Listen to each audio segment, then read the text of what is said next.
Hi golfers, welcome to this week's newsletter.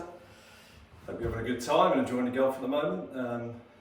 Autumn's definitely becoming very present, getting cold, but at the moment we seem to be enjoying some nice kind of sunny, brisk days, which is obviously pretty useful for golf still. This week, in our little golf tip, we like to bring you a little bit of advice, very quick advice about pitching.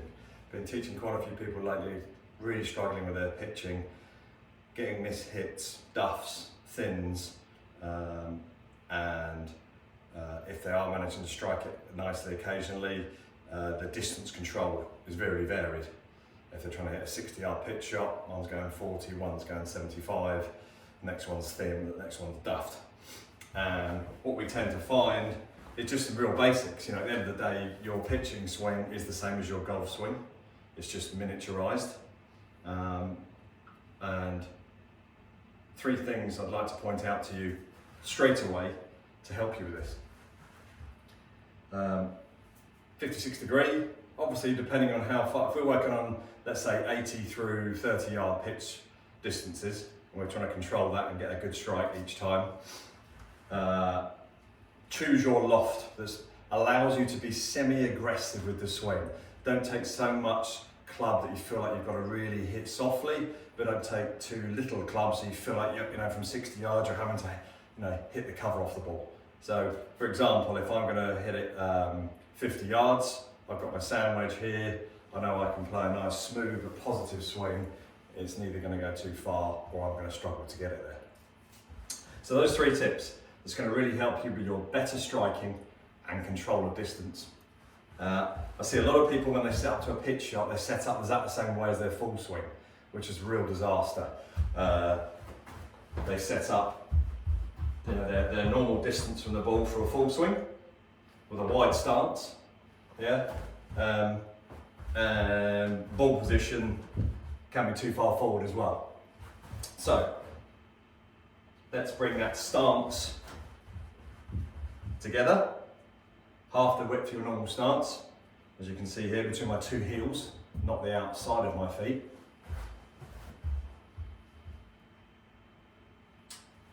So we've got that stance, and I'm moving in quite a bit closer than I would do normally. Just going to really help us keep that club in front of us and work the club up and down. Very simple action. So ball position, distance from the ball, greatly changed straight away. I'm sure you know that the length of backswing is really going to help dictate how far the ball goes. But do you actually check how far you swing back? Do you realise how far you swing back? If you've got a fairly full swing, I guarantee you're swinging further back than you realise. And what we tend to see then is a lot of deceleration and quitting into impact. Yeah, they stall at impact. So, what I suggest you do, for point number 2, is when you're having a practice swing, really get a feel. If anything, let's say you need to get back to where your left arm's parallel to the ground, the shaft's up to the sky, that's your 50-yard swing with that particular club. Well, actually stop, hold it there for a second, check. That's the feeling that you want. So when you're looking back at the ball, you can do that because you've got that feeling rehearsed already. That's going to really help you stop over swinging. Okay, so far, a little bit closer to the ball, narrower stance, and then we're really trying to make sure that the length of swing we need, we actually make sure we do when we're hitting our shots. We're not suddenly swinging back here to try and hit it 50 yards and then having to stop on the shot to try and take the power out of it. And that leads to other missed strikes as well. And number 3, which is probably the most frequent problem I see, is people who've got so maybe lost in the length of backswing, they just completely quit on the shot. The same in your full golf swing, we want to make sure we at least go through to shoulder height, chest height on the way through every single time, 80 yards through to 30 yards, okay? Any less than that, it's becoming a bit more of a chip. Yeah, we're going to be swinging beneath our waist for that sort of power. But anything that's going high and we're kind of swinging waist height and above on the way back, I want to see every time you swing through to this position. You're going to collect the ball on the way through. You're not going to think about hitting the ball, you're just thinking about where you've got to finish. So for example, to summarise, I'm a little bit closer than I would be normally for a full shot. My ball position is centre as normal for a pitch, but my stance is a lot narrower. My 50-yard shot, generally I'm swinging back to this left arm parallel to give me my backswing. That's what my feeling is. That's what I'm going to rehearse. And then I'm going to make sure every time I swing through to that nice follow through chest height, 80 through 30 yards. So here we go. Have my little rehearsal.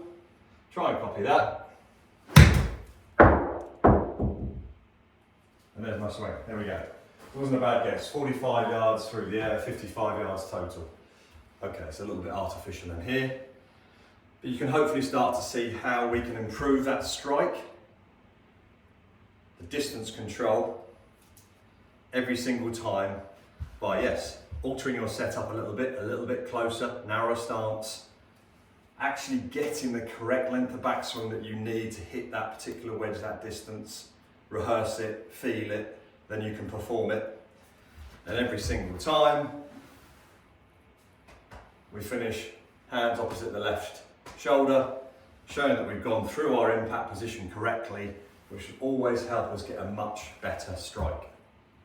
Okay, so those three things, the setup, the length of your swing, and your finish position. If you can work on those, we're going to get you striking it better. If we get that strike, confidence goes through the roof, then we can really start to fine tune and rehearse those backswing lengths to control the distance. Try it first of all with just one club, whether it be your 50 degree, your 54, your 58, depending on how far you hit the ball and what flight you like to see your pitches on. Stick with one club, 80 yards through 30, and then you can start to vary that flight with different choices of loft. Okay? Quite a bit there to work on. Perfect time of the year to do it, going into winter. If you're struggling at all, give us a shout and we'll certainly spend some time with you, helping you get into a better place with that pitching. Okay, enjoy your week and we'll see you soon.